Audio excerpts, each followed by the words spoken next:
الحمدللہ رب العالمین والصلاة والسلام علی سید المرسلین اما بعد فاعوذ باللہ من الشیطان الرجیم بسم اللہ الرحمن الرحیم الصلاة والسلام علیک یا رسول اللہ الصلاة والسلام علیک یا حبیب اللہ الصلاة والسلام علیک یا نبی اللہ وعلی آلک وصحابک یا نور اللہ۔ مدنی چینل کے ناظرین، پروگرام ہے احکام تجارت اور حسب معمول۔ ہمارے ساتھ موجود ہیں مفتی علی اصغر عطاری مدنی مدثر اللہ العالی۔ آپ کے سوالات ہوں گے اور انشاءاللہ مفتی صاحب کے جوابات ہوں گے۔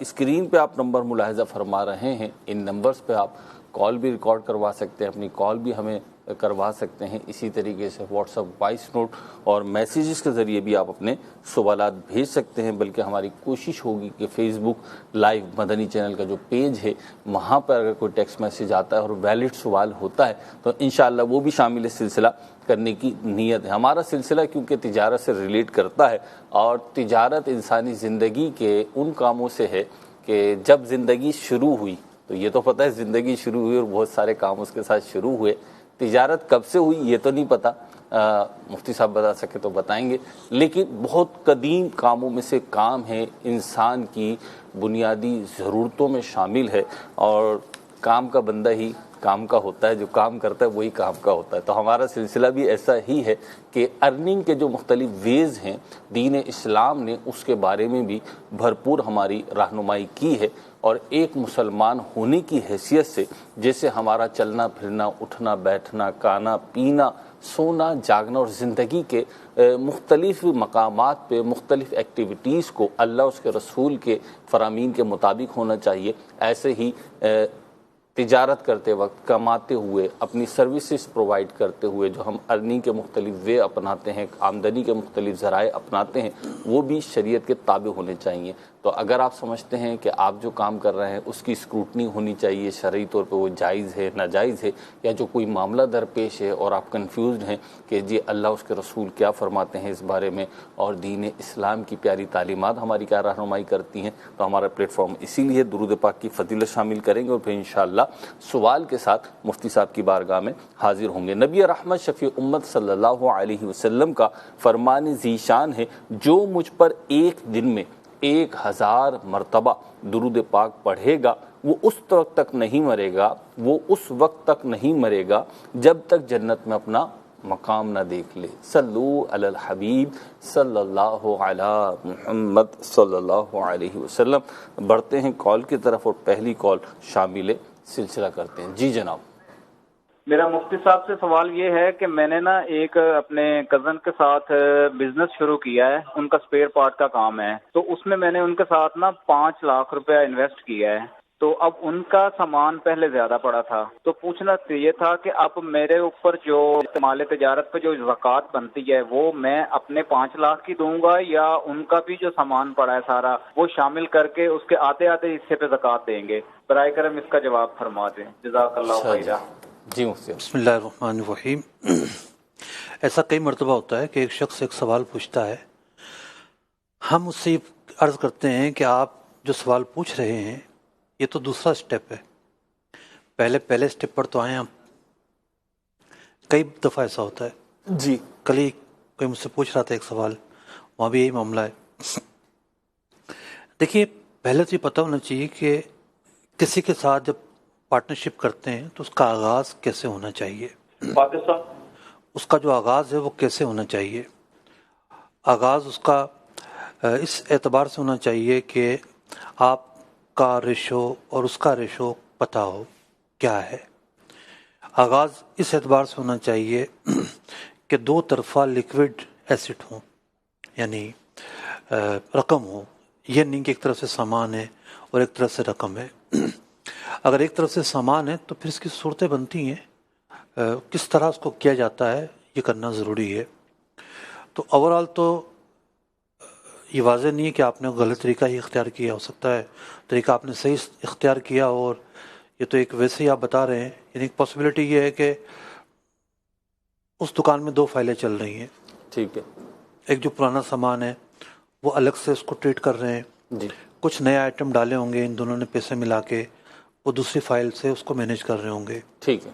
تو جو پرانا سامان ہے اگر وہ اس کا کوئی تعلق ہی نہیں اس تجارت سے تو وہ تو آپ کا ہے ہی نہیں, آپ کی ملکیت میں ہی نہیں ہے. اور جو آپ کی جب سے تجارت شروع ہوئی ہے تو پھر آپ دیکھیں گے کہ آپ کا پیسہ کہاں کہاں لگا ہے, اس سے کتنا سامان خریدا گیا ہے. اور بعض اوقات ایسا ہوتا ہے کہ بہت سارا سامان آپ ادھار خریدتے ہیں تو وہ پیسے جو ہیں وہ پیبل ہوتے ہیں. تو یوں پیبل کو مائنس کر کے ریسیویبل کو سامنے رکھ کے پھر زکوٰۃ کا حساب لگانا ہوتا ہے. ٹھیک ہے مجھ سے اس سوال کا تو آپ نے جواب دیا. ایک سوال میرے بھی ذہن میں اسی سے ریلیٹ آ رہا ہے کہ اگر کسی کی پارٹنرشپ ہے اور شرعی تقاضوں کے مطابق پارٹنرشپ ہے اور ان کا جو پروفٹ ریشو ہے وہ 50-50% طے ہوا ہے, پروفٹ ریشو 50-50% ہے, لیکن ان کی جو انویسٹمنٹ ہے وہ اس میں کمی بیشی ہے. مثال کے طور پہ ایک نے 10 لاکھ روپے انویسٹ کیے ہوئے, دوسرے نے 8 لاکھ روپے انویسٹ کیے ہوئے, لیکن ان کا ریشو یہی سیٹ ہے کہ 50-50% ہوگا. تو اب اگر یہ زکوٰۃ نکالتا ہے کوئی بھی فریق ان میں سے تو وہ 18 لاکھ کو 50% کر کے نکالے گا, یعنی 9 لاکھ پہ نکالے گا, یا پھر جو اس نے اپنی انویسٹمنٹ کی بھی اس پہ نکالے گا؟ دیکھیے زکوٰۃ جب نکالی جائے گی تو سب سے بنیادی چیز تو یہ ہے کہ قابل زکوٰۃ چیزیں کتنی ہیں. ٹھیک ہے, کیونکہ جو کیپٹل تھا ہو سکتا ہے وہ کیپٹل فرنیچر میں مشینری میں یوز ہو گیا ہو. صحیح, اس کو وہ کیپٹل لگا کہاں, انویسٹمنٹ ہوئی کیسے؟ مطلب کیا چیزیں ایسی ہیں جو قابل زکوٰۃ ہیں. ٹھیک ہے, پہلے تو یہ چیزیں نکالی جائیں گی. صحیح, پھر جو کیپٹل ہے وہ تو اپنی جگہ کھڑا رہتا ہے نا. صحیح, نفع نام ہے, کیپٹل سے جو اضافہ ہوگا اس کو نفع کہتے ہیں. جی, تو یہ کیپٹل تو اپنی جگہ کھڑا ہوگا اگر کمپنی نفع میں ہے تو. صحیح, تو نفع پلس کیپٹل, ٹھیک ہے, ان کو جو ان کی شیئر بن رہا ہے جی, اس پورے کام کاج کے اندر شیئر سے مراد وہ چیزیں جو قابل زکوٰۃ ہیں, صحیح, ان پر ان کو زکوٰۃ دینی ہے, اس کو سامنے رکھ کے. ٹھیک. اگلی کال دیجیے. پاکستان میں بیرونی ممالک سے مختلف چیزیں اسمگل ہو کے آتی ہیں, کھانے پینے کی چیزیں جیسے بسکٹ ہیں اور جوسز وغیرہ ہیں. وہ اسمگلنگ کرنا کیسا اور اس کے اوپر منافع لینا اور اس کو استعمال کرنا کیسا, وہ جائز ہیں یا ناجائز؟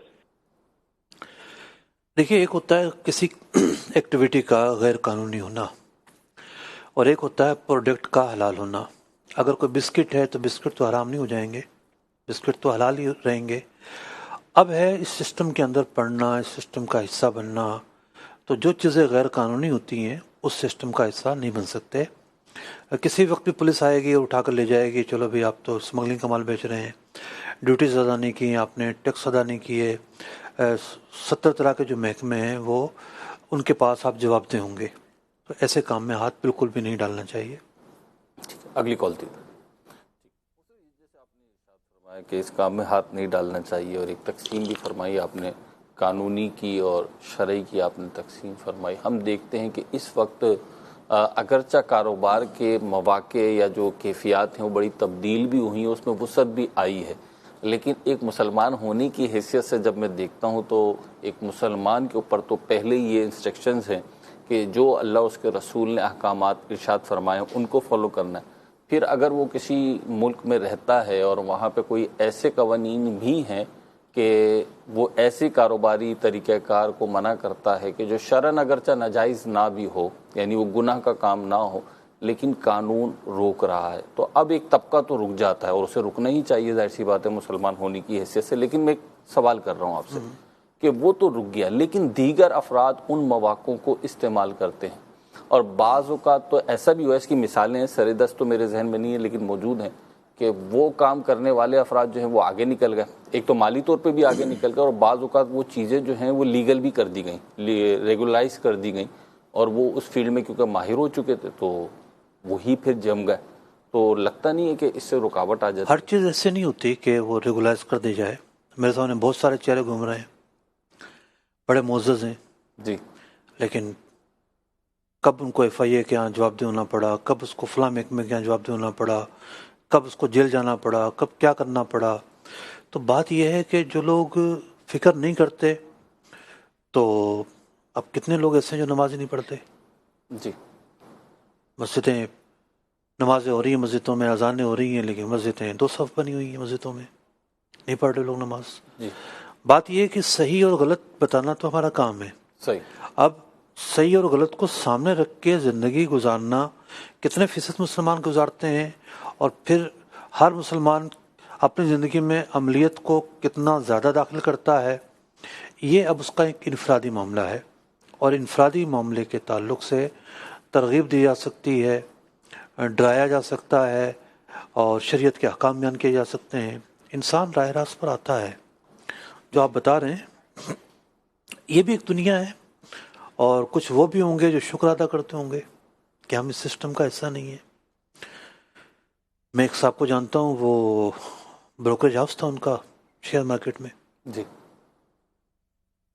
زیادہ لوگوں کے پاس نہیں ہوتا، کوئی 200 کے قریب لوگ ہوتے ہیں جو پورے شیئر مارکیٹ کے سسٹم کا کلیدی حصہ ہوتے ہیں، ٹھیک بلکہ چابی ہے ان کے پاس، یہ کہا جاتا ہے، ٹھیک ہے، کی رول کارڈ ہے، چابی ہے، بروکریج ہاؤس ہوتے ہیں، انہی کے ذریعے لین دین ہوتا ہے۔ چھوڑ دیا، نہیں سودی معاملات ہے، غلطیوں سے بچنا بہت مشکل ہے، چھوڑ دیا، آج اپنا کام کر رہے ہو۔ تو دونوں طرح کے لوگ ہوتے ہیں، کچھ وہ ہوتے ہیں جو برائیوں کی طرف بڑھتے ہوئے ہمیں نظر آ رہے ہوتے ہیں، کچھ وہ بھی ہوتے ہیں جو ہمیں برائیوں سے پیچھے ہٹتے ہوئے نظر آ رہے ہوتے ہیں۔ الحمدللہ۔ اب میرا ذوق کہاں ہے، یہ اصل چیز ہے۔ تو کچھ لوگوں کی جو طبیعت ہوتی ہے وہ جس طرف مائل ہوتی ہے، ان کی آنکھوں میں وہی منظر فوکس ہوتا ہے۔ ٹھیک، اگر طبیعت میں شر ہے، فساد ہے، برائی ہے، خامی ہے، چور دروازہ ہے، تو بس وہی فوکس رہے گا، وہی دھن، وہی راستہ، وہی منزل، اسی طرف ان کا جو نا میلان رہے گا۔ کسی کی اگر بچت کی صورت بن رہی ہے، پیچھے ہٹ رہا ہے ایک آدمی، تو وہ پھر اپنی ان چیزوں کو دیکھ رہا ہوگا۔ تو یہی وجہ ہے کہ قرآن پاک ہمیں بار بار تفکر کی دعوت دیتا ہے۔ ٹھیک، تو انسان کا جو افکار ہے نا، جو تفکر ہے، جی یہی پلاننگ بنتی ہے، ٹھیک، یہی انسان سوچتا ہے، پلان کرتا ہے، آگے بڑھتا ہے یا پیچھے ہٹتا ہے۔ تو یہ بڑا اہم معاملہ ہے کہ ایسا نہیں ہے کہ صرف ایک طرف سے ہم دیکھیں اور اسی طرف سے دنیا ہے، دونوں چیزیں چل رہی ہوتی ہیں ساتھ ساتھ، یہی دنیا ہے۔ کال کی طرف بھی بڑھتے ہیں، لیکن آپ نے جو گفتگو کی تو ایک بات کا اور جواب ارشاد فرما دیں تاکہ میری نظر میں بات کنکلوڈ ہو جائے۔ وہ یہ کہ کیونکہ آپ فتوے دیتے ہیں، آپ حکم بیان کرتے ہیں، اور آپ کی ایک شہرت بھی زیادہ تر جو ہے نا وہ اس حوالے سے ہے، تو یہ ہوتا ہے مفتیان کرام کے ساتھ شاید کہ جو شہرت ہو جائے تو پھر وہ مسائل زیادہ آتے ہیں، اسپیشلائزیشن۔ تو آپ کے پاس تاجر ہو گئے یا کاروباری معاملات ہو گئے، مالی معاملات ہو گئے، میں بھی یہی دیکھتا ہوں کہ شاید یہ زیادہ آتے ہیں آپ کے پاس۔ تو آپ کے پاس آتے ہیں تو آپ کیا فیل کرتے ہیں؟ کیونکہ ہم معاشرے میں بعض اوقات آواز سن رہے ہوتے ہیں کہ نہیں یار کاروباری لوگ تو بس بالکل آزاد ہیں، اور یہ بھی محتاج جملہ کہہ رہا ہوں میں، آزاد ہے نہیں تو پتہ نہیں کیا کیا کچھ کہا جاتا ہے۔ آپ کی فیلنگ کیا ہے؟ لوگ آتے ہیں، مسائل پوچھتے ہیں، تو دیکھیں کاروبار کو اللہ تعالیٰ نے بہت آزاد رکھا ہے، ٹھیک، یعنی بہت ساری سختیاں ایسی ہیں جو دیگر چیزوں میں ہیں، کاروبار میں نہیں ہیں۔ ٹھیک، ایسا نہیں ہے کہ کچھ چور بازاری مچی ہوئی ہے، وہ کوئی لوٹا ماری بچی ہوئی ہے۔ کاروباری آدمی اپنی ساکھ کے حوالے سے، اپنے اعتماد کے حوالے سے، اپنی زبان کے حوالے سے اپنی ایک پہچان رکھتے ہیں۔ صحیح، کاروبار بھروسے پر ہو رہا ہوتا ہے، جی ایسا ہی ہے، مطلب روزانہ خربوں کا کام ہوتا ہے، ایک مارکیٹ میں اربوں کا کام ہوتا ہے، اعتماد پر، زبان پر کام ہو رہا ہوتا ہے۔ جی ایک تاجر آئے سونے کے میرے پاس، بتانے لگے کہ ہم بعض اوقات اپنے ملازمین پر بھی اعتماد نہیں کرتے، ہم وہ سونا جو بنا رہے ہوتے ہیں اس کو تڑواتے ہیں، ہمارا نقصان ہوتا ہے، تڑوا کر اچانک چیکنگ میں ہم لیپ کرواتے ہیں کہ یہ نہ ہو کہ ہم کسٹمر کو 20 کریٹ کا کہہ کر دے رہے ہیں اور یہ 20 کریٹ نہ ہو، ان ملازمین نے جو ہے نا کوئی کھوٹ ملا دی ہو۔ جی، تو ایسا نہیں ہے، ایک انسان جو ہے یہ تھوڑی سی جی آپ ملازمت کی بات کر رہے ہیں، ملازمین کی بات کر رہے ہیں، میرا اپنا ایکسپیرینس ہے یہ کہ بعض اوقات تو بندہ اپنے ہاتھ سے کام کر رہا ہوتا ہے، بالخصوص پاکستان میں، یعنی لوکل جو کام ہوتا ہے وہ کسی بھی چیز کا اس کی ایک انوائرمنٹ الگ ہوتی ہے، اور جب آپ انٹرنیشنل یا ایکسپورٹ کوالٹی بناتے ہیں تو اس کی انوائرمنٹ ایک الگ ہوتی ہے۔ تو خود میرا تجربہ ہے کہ اپنے ہاتھ ہی سے سارا کام کیا ہے، پھر بھی اسے دینے سے پہلے چیک کرایا گیا، کہ بلکہ معمول تھا یہ کہ چیک کرا لیں پہلے، تاکہ اللہ نہ کرے کوئی 19-20 مسئلہ ہے تو اسے یہیں پہ حل کر لیا جائے۔ ایسا ہی ہے۔ تو ایسا نہیں ہے کہ ہر آدمی جو نا وہ برائی کا شکار ہے، اچھے لوگوں کی آج بھی کثرت ہے۔ یہ ہے نیت کے اعتبار سے میں نے چیزیں عرض کی۔ دوسری چیز ہے معلومات. ایک شخص ہے بڑا اچھا مسلمان ہے, ملنسار ہے, نمازی ہے, بہت اچھی طبیعت کا مالک ہے, لیکن اس کی معلومات کی کمی ہے. تو معلومات میں کمی ہونا اسے غلطیوں کا مرتکب کر دے دیتا ہے. جی. وہ بار بار جو ہے نا وہ غلطیوں کا مرتکب ہوتا ہے, اس کو معلومات نہیں ہے. تو جب ہمیں پتہ ہوگا کیا حلال ہے کیا حرام ہے تو پھر ہم بہت ساری غلطیوں سے بچ پائیں گے. پتہ ہی نہیں ہمیں کہ پیارے آقا علیہ الصلوۃ والسلام نے تجارت کے کن طریقوں سے ہمیں منع فرمایا ہے, کون سی چیزیں ایسی ہوتی ہیں کہ تجارت کرتے وقت ہمارے سامنے رہنی چاہیے. تو یہ وہ چیزیں ہیں جس کا پتہ ہونا ہمیں ضروری ہے. پتہ ہوگا تو ہم غلطیوں سے بہتر طریقے سے بچ پائیں گے. ٹھیک, جزاک اللہ مفتی. اگلی کال کی طرف بڑھتے ہیں, ذرا چلیں. عطاری محمد عمر, فیکلٹی ممبر حضرت بہاؤالدین زکریا یونیورسٹی ملتان شریف.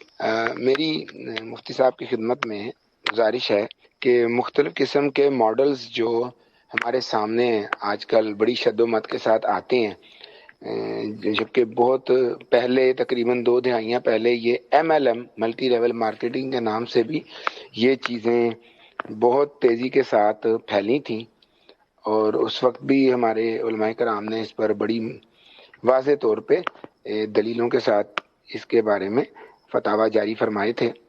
تو کہنے کا مقصد یہ ہے کہ اگر اس حوالے سے بنیادی نکات بیان کر دیے جائیں کہ جس سے ہمیں بڑی آسانی سے سمجھ آ جائے کہ MLM ملٹی لیول مارکیٹنگ یا نیٹ ورک مارکیٹنگ یا اس طرح کی اور ملتی جلتی جو فارمز ہیں, اس میں مارکیٹنگ کا ایلیمنٹ جو ہوتا ہے وہ کتنا مؤثر ہوتا ہے, جبکہ سود کا یا انٹرسٹ کی جو شکل ہے وہ کتنی پائی جاتی ہے. ہمارے پروفیسر صاحب جو ہیں وہ میں یہی عرض کروں گا کہ ایسا تو نہیں کہ چراغ تلے اندھیرا والی بات ہے. 2010 میں نے ایک تفصیلی رسالہ اس موضوع پر لکھا ہے, اور شاید ان کی نظر سے نہیں گزرا, ورنہ رابطے میں تو رہتے ہیں. تو اس رسالے کے اندر تفصیل سے گفتگو کی ہے کہ یہ جو سسٹم ہے یہ کیوں غیر شرعی ہے.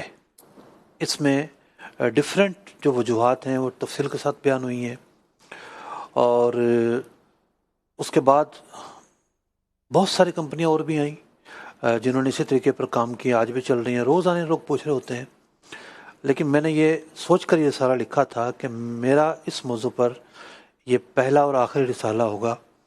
تو میں نے اس طرح کی کسی اسکیم پر اس کے بعد کچھ نہیں لکھا. تو وجہ یہ کہ سیم طریقہ ہوتا ہے لوگوں کا, ٹھیک, ملتا جلتا طریقہ ہے, ڈبہ چینج کر لیتے ہیں, ڈبہ چینج کر لیتے ہیں. اور پھر سود سے زیادہ یہاں دھوکہ دہی کا عنصر ہے. یعنی 1.5 سال بعد 2 سال بعد کمپنی غائب. جو اس نے خواب دکھائے تھے کہ جناب یہ رائٹ لیفٹ سے آپ چاند تک پہنچ جائیں گے, ٹھیک ہے, پتہ چلا کہ ابھی تک تو چوبالے تک نہیں پہنچے تھے ہم, اور کمپنی غائب ہو گئی ہے. اب چھوٹی چھوٹی اماؤنٹ ہوتی ہے لوگوں کی, وہ اماؤنٹ بیچارے بھول جاتے ہیں, اور پھر کمپنی دوبارہ نئے نام کے ساتھ, نئے شیپ کے ساتھ, نئے طریقہ کار کے ساتھ سامنے آ جاتی ہے. بنیادی تھیم اس کی ایک ہی ہوتی ہے. تو اس رسالے کو پڑھیں, GMI کی حقیقت اس کا نام ہے, عربی نام تھا المنح العطائی فی حکم GMI, انٹرنیٹ پر موجود ہے.